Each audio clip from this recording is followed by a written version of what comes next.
I'm Aboriginal, and we have our own name for what Americans call skinwalkers. I am from the Central Australian Desert. Kratacha are skinwalkers in the Native American folklore, and they are eerily similar to Aboriginal folklore. My great-nan used to tell me stories. One was when she gone picking berries and looking for witchetty grubs, honey ants, and bush bananas with her sister back when she was younger. One had followed them to where they were camping. During the evening, as the sun was going down, they heard something crying. It sounded near. When hearing sounds, it has the opposite effect. If it was near, it would sound far away, but if it were far away, it was definitely right there. They, my great-nan and her sister, stayed where they were and acted as if they were asleep, alert but paying no attention to it. The dogs they took with them were barking but didn't move. It was on the outskirts of the camp, just out of the light of the fire, crying. It was there, by the faraway cries. It was near and was trying to lure them away from the light. She had told her sister to not look at it or try to speak to it. It sounded like a child crying. She said it didn't move away until the sun had started coming up. Guess it got bored. As soon as the sun was up, they made it home as fast as they could. This story always stuck with me. In my culture, whistling at night can draw them. Talking about them by word of mouth also draws them. Thankfully, I've never seen one, but I do believe they're out there. I've always known the Kratacha as an evil spirit. It could very well differ between tribes, even tribes so close together. It could even be derived from the Gadachi man. But, looking back on the stories told to me, the latter is also described as the Featherfoot man.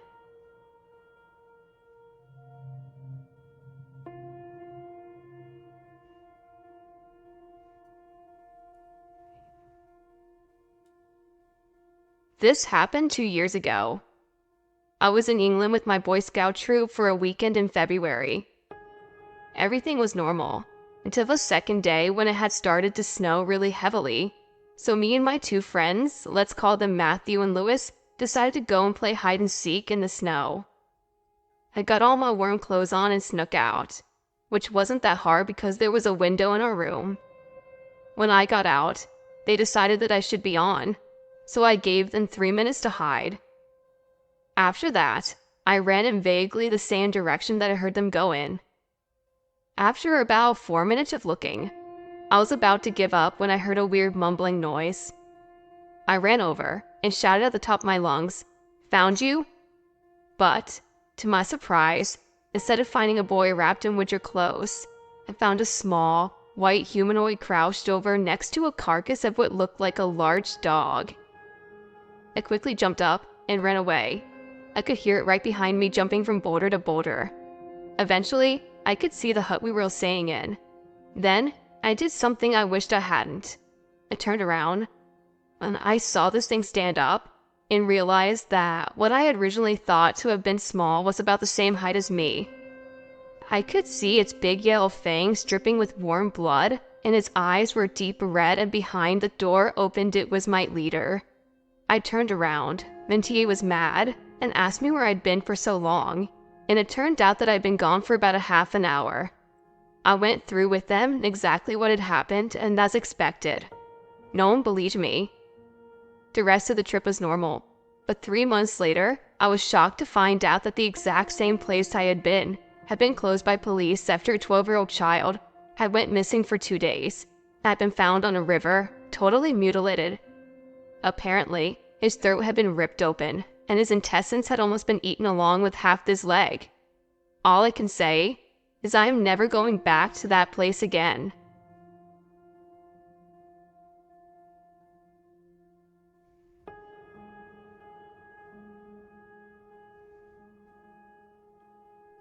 This happened when I was around the age of 7. I wasn't alone when I saw it. I'll just call them Kat, Riley, and my sister Lily. It was years ago, so my memory may be a little hazy, but I still remember a lot from that day. Riley was our next door neighbor, and Kat lived up the street. Remember, we live in Montana in a countryside and have seen many spiders like the barn spider and Harry Brown spider. The four of us were playing that very day, but then we went into the house that me and my sister lived in at the time. I don't remember exactly why, but we went outside for a little bit. My mom was speaking to someone, and we were heading for the door. We opened the door, then one of us closed the door. Only a few seconds after, we then realized the spider was not in our view, but then we all stood there in fear. It wasn't a normal spider. Its body must have been almost the size of a baby, while its legs were much longer. It quickly went away out of sight. Then my mom, only half a minute later, or some seconds later, said she saw the big spider crawl from the back door. I think, even up to this day, that it was literally on the door. But I'm just glad none of us got bitten by that son of a bitch. It was massive. I'm not sure exactly what to think of it.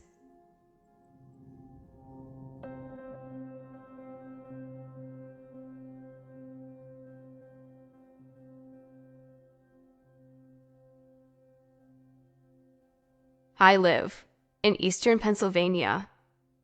My friend and I were hunting coyote at night at about 2 a.m. We were going up an unfamiliar logging trail. We had reached a clearing and eventually ran across a log that lay across the road. We stood around for a moment talking when we started hearing a sound. He said it sounded like sticks breaking. I think it sounded like someone hitting a dull axe against a log.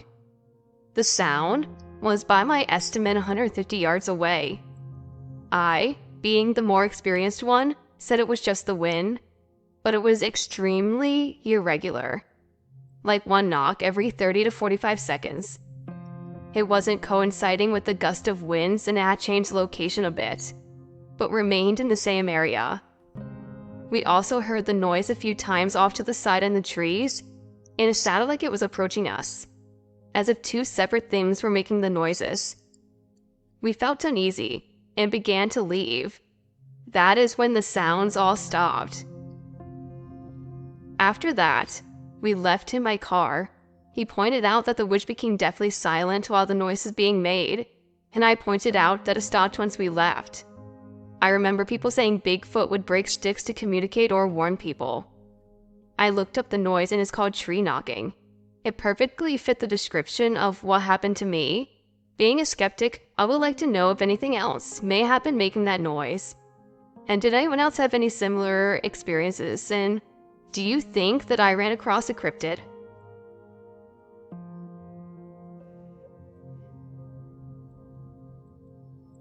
I live on the west coast to British Columbia, in Canada, about midway up the coast.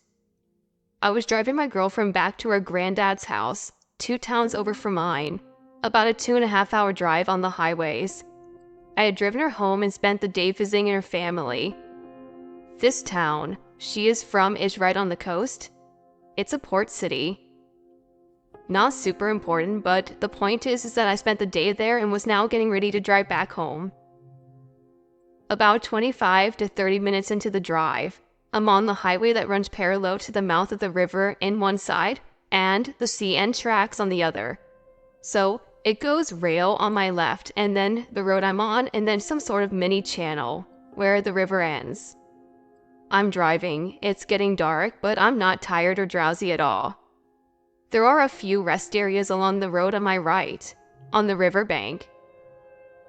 I need to piss, so I start slowing down at the first one and something scurries across the road. And that's almost all that happened. It was 4-legged, at least from what I saw. Black, like black as a night, like unnaturally dark. No texture or anything to it, almost like a void of light or color in the shape of this thing. It ran out of the bush, over the rails. I was going slow enough that wind and highway noise was gone, and I heard it. Out of the brush came this sound, like metal tapping. It seemed like it was running over the rail. then the sound if you took a rod or rebar and stabbed it into the ground, then metal again as it ran in front of me across the road. Its body's shape was like how people describe a UFO, almost a flat disc shape, like an oval stretched out, with its legs protruding from the front and back. It had no features, no eyes, no face or mouth, that I could see anyway. It ran across the road, limbs stretching out as it ran. Then, it ran into the rest area, over the bank, and I'm guessing into the river. I kept driving. I didn't piss until I got home 2 hours later.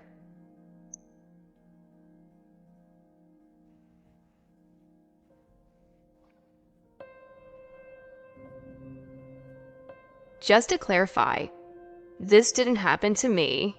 It happened to my girlfriend a year or two ago. Nevertheless, I always get freaked out whenever I'm in her woods. There's been 2 incidents, so I'll try to make them quick.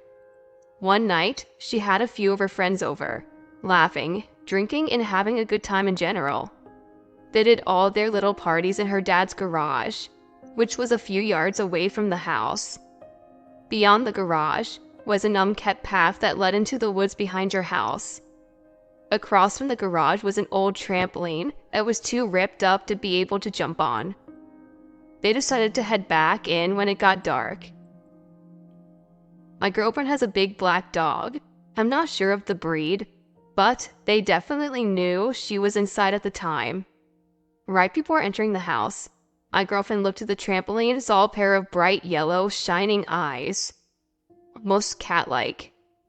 She called friends over, and they saw it too. Her dog, Jasmine, was right behind them in the house. When Jasmine let out a bark, the thing took off at an inhuman speed. The morning after, they found long claw marks on the side of the garage. The second time was when my girlfriend was taking a walk on a small trail through the woods. She has schizophrenia, so she does hallucinate a lot, but she swears that she knew that what she saw was real.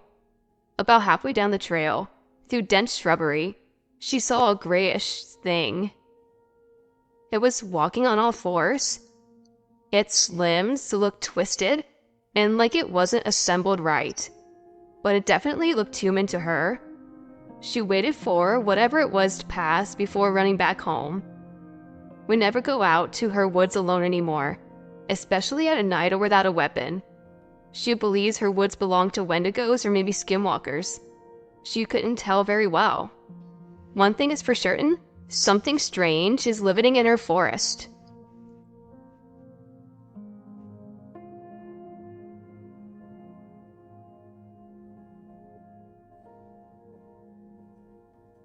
This was a story told to me by my father, who has lived in New Hampshire his entire life. He is 48 years old. He's a well-known fireman and knows a lot of people, and knows New Hampshire fairly well.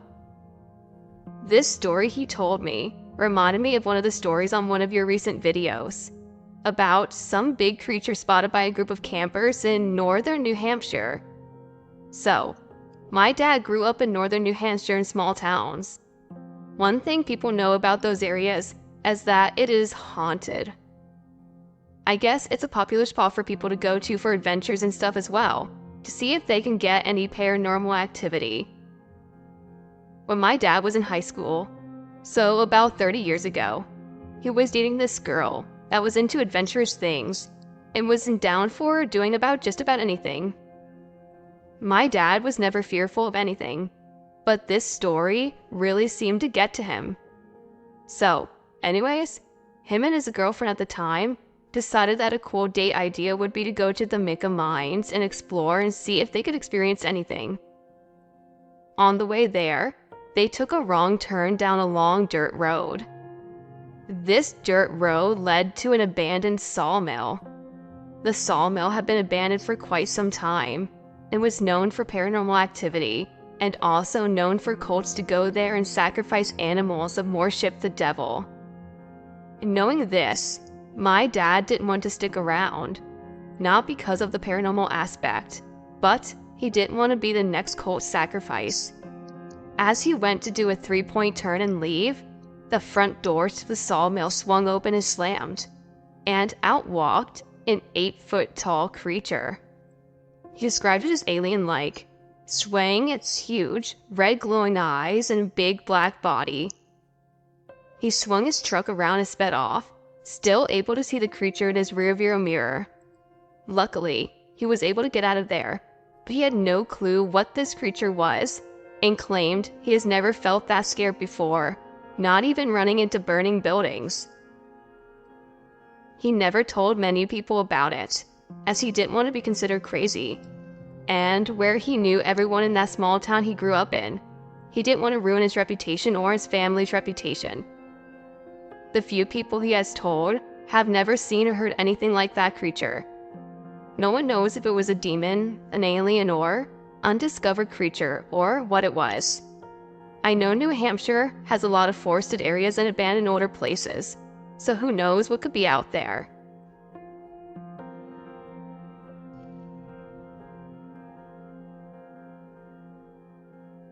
Back when I was in the Boy Scouts, we took a trip to the Pine Barrens.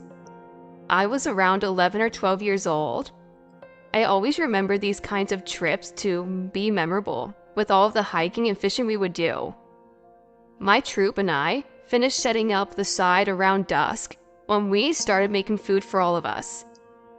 When it started to get late, everyone gathered around the campfire talking. I decided to take a walk to the latrine. It was about a quarter mile away from the site, illuminated by a light post. I went inside and did my business. I knew it wasn't too far from the site and the scouts to feel any sense of being alone, but I just felt like something was off. As I was about to finish my business, I heard something outside the door. It sounded like something walking on the gravel trail. I decided to be a bit brave and look outside. What I saw is burned into my mind for life. It was a creature, hunched over, sniffing at the ground. It looked like a deer on 2 legs, but this was different. It had a forked tail. It had large bat wings, and its head was like a horse, but with horns. More like antlers. It had hooves and claws, too. Its eyes were glowing red, unnatural for anything I've ever seen. I sat there looking at it for no more than 30 seconds before it stopped and stared directly at me. I immediately closed the door. Now, it was nighttime, but I knew where I saw, and it was standing underneath the lamppost. I was far too young to drink or do drugs, and the skies were clear. I kept thinking to myself that if I stay in there, it may leave. Then I heard it walking. The sound of its hooves coming closer to the latrine grew louder. I tried peeking out the small hole in the wood, but I noticed a shadow covering it. I sat frozen. I started scratching at the wooden door. My heart was beating out of my chest. I could literally hear it breathing. Then I heard a sound that I would never forget. A blood-curdling scream ripped through the air. It sounded like a bat but louder, or a woman screaming but more distorted. I felt tears running down my face. The sound of its hooves on the gravel started stomping away. I looked out the door one more time and saw it open its wings in a full sprint and leap into the air. It disappeared into the night. I waited about 5 minutes before I ran back to the site. Everyone was wondering what that sound was, and they started laughing, thinking it was me trying to scare them. I couldn't even think to sleep. I stayed in my tent holding my pocket knife in my hand. I heard the scouts outside telling stories about the fire. Then I heard them tell a story about a creature with wings, a horse head, hooves, and red eyes. As I ran out of my tent and told them that's where I saw, that's what made them scream. They all looked at me like I was crazy and started crying and telling them it was true. All their faces turned white, and they started freaking out. The scoutmaster told everyone to pack up when we were leaving. I found out that that creature was called the Jersey Devil. After seeing it with my own eyes, before knowing the legend, I can tell you it's real. I will never enter the Pine Barrens of New Jersey ever again.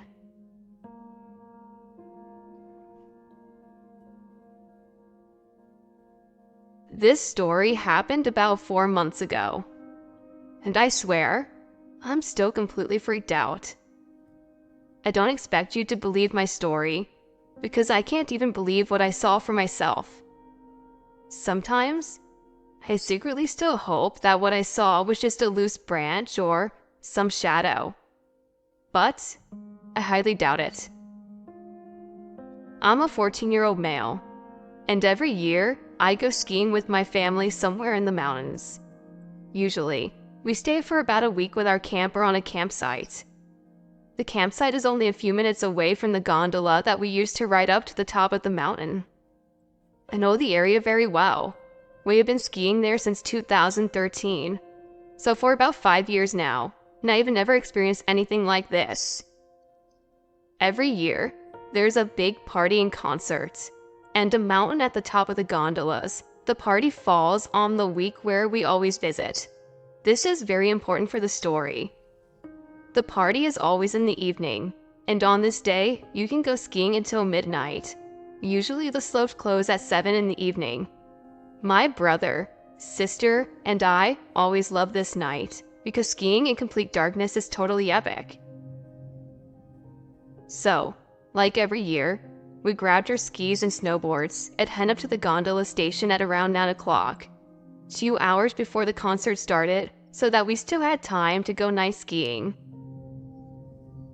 I had a snowboard accident only a few days before, so I couldn't snowboard for long periods of time without my knees hurting like crazy.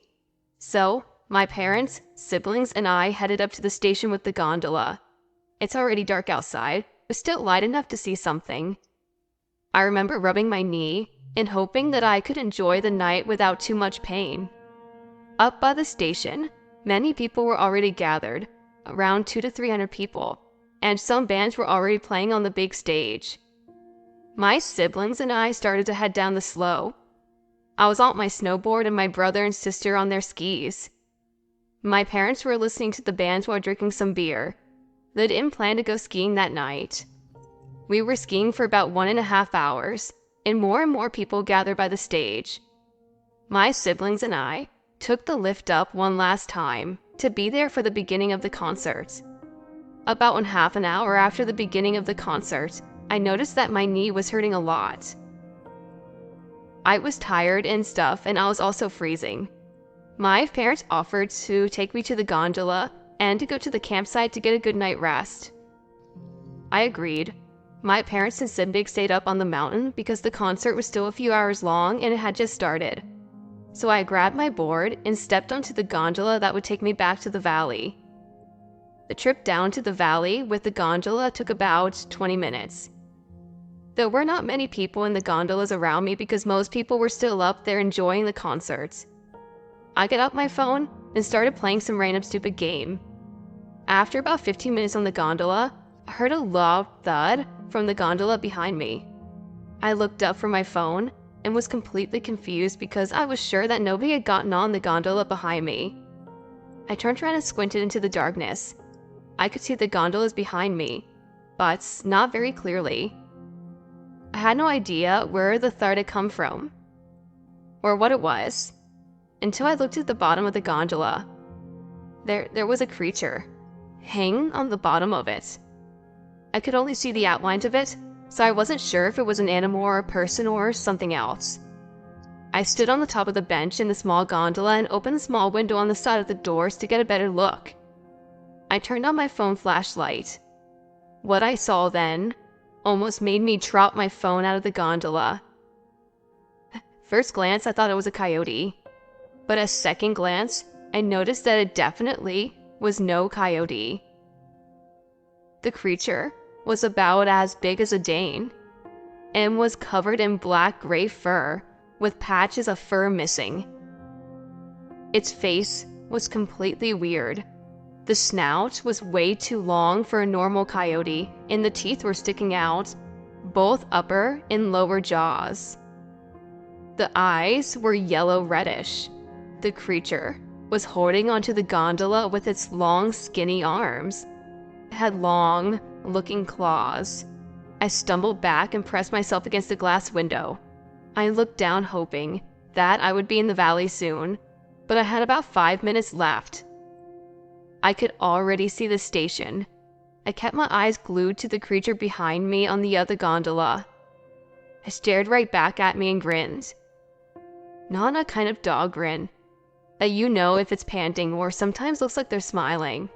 But no, it was a full-on grin, wide-mouthed and showing its teeth. Then, it started to rock back and forth, still holding on to the gondola. The entire thing started to rock, and so did mine, and the one in front of mine and behind me. All because this thing was swinging. They were all attached to one long steel rope. I started to get scared. I tried to calm my breathing down to get rid of my anxiety attack. The creature flung itself forward to my gondola. It tried to grab the bottom of my gondola. I was completely shocked when it jumped because the gondolas are about 20 feet apart from each other. I heard a large clang as the creature held on to the bottom of my gondola. The valley was only a few minutes away, and I completely freaked out and started crying. I heard a loud, pissed scream from under my gondola, and I hovered in a ball on the bench. About a minute away from the valley, I heard the creature let go and drop to the ground, which was about 50 feet away, with a loud thump. I peered down and saw it sprinting away into the woods below. After I got off the gondola, I could barely walk or speak. After I made it to the camper, I locked all the doors and windows, curled up in a ball, and cried. I didn't go skiing the next day, and didn't tell anyone what I saw because I knew they wouldn't believe me.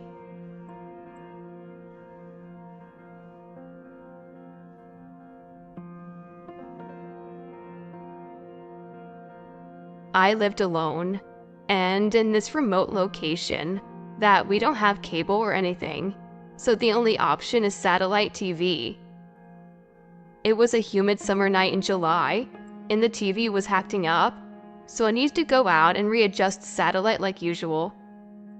I took a flashlight out and a gun with me. When I went outside, it was unusually quiet, like so silent it was unnerving. I brushed the thought off and went to the dish, which was in the corner of my yard. I went to work, making sure all the wires were all right and pointing it into a different angle. Suddenly, I heard a small snap of a stick to my left and turned my flashlight to the direction, and I saw a creature standing there. I got a good look at it for what seemed like an eternity, but it was probably only about 10 seconds.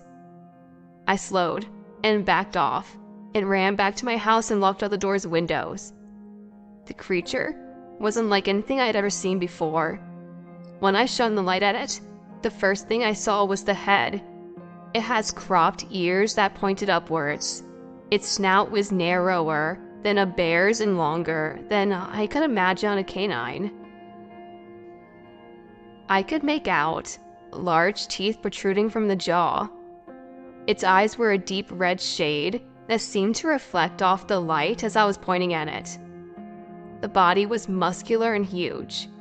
It had long arms and appeared to be longer than its legs, broad shoulders that tapered into a skinnier waist. It was slightly crouched over when I saw it, with one hand wrapped around a small tree. I could make out the legs, which were similar to a dog's. It had an obvious hocks, and even with the crouched position I could tell that his height was probably 6 feet or more. Standing at the full height, this creature could easily be 7.5 feet tall. Fur was black and thicker around the neck and chest, and the bottom half significantly less so, almost like it was balding. I don't know if it was aggressive or not. What I do know is that feeling of dread unlike I've ever experienced before. Was it just observing me or stalking me? For a creature this large, it was deceivingly silent. It got within 15 yards of me without ever noticing.